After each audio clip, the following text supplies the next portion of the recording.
தமிழகத்தில் இப்படியும் ஒரு எம்எல்ஏவா? கூரை வீட்டில் வாழும் எம்எல்ஏ. வியப்பில் பொதுமக்கள். திருத்துறைப்பூண்டி தொகுதியைச் சேர்ந்த இந்திய கம்யூனிஸ்ட் கட்சியின் எம்எல்ஏ மாரிமுத்து இன்று அரசியலில் உள்ள பெரும்பாலானவரிடம் காணப்படாத எளிமையும் நேர்மையும் நிரம்பிய தலைவர் என புகழ் பெற்று வருவதாக தகவல் வெளியாகியுள்ளது.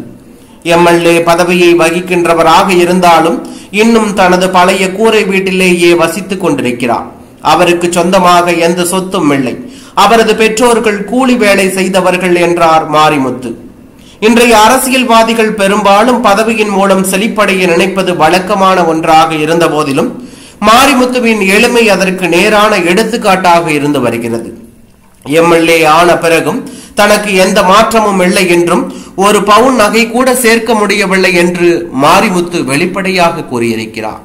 என் தாயிடம் வாங்கிய நகையை இன்னும் திருப்பிக் கொடுக்க கூட முடியவில்லை என வேதனையுடன் கூறிய அவர் தனது மகள்களின் கல்வி திருமணத்திற்கான பொருளாதார நிலைமை குறித்து கவலைப்படுவதாக தெரிவித்துள்ளார்.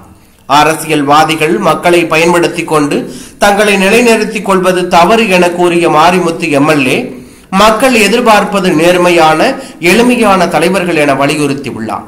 அதிகாரத்தை பயன்படுத்தி பணம் சம்பாதிப்பது தவறு எனவும் அவர் கூறியிருக்கிறார்.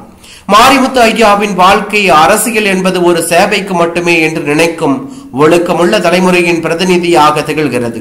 அவரை போன்ற மக்கள் செல்வாக்குடைய நேர்மையான அரசியல்வாதிகள் தான் நம் சமூகத்திற்கு இன்றியமையாதவர்கள் என்றும் இவ்வாறு மாரிமுத்துவின் அரசியல் பயணமும் நெறிமுறைகளும் எதிர்கால தலைமுறைகளுக்கு ஒரு சுடரொளியாய் நிலைக்கட்டும் என நிகழ்ச்சியை ஏற்படுத்தியுள்ளது.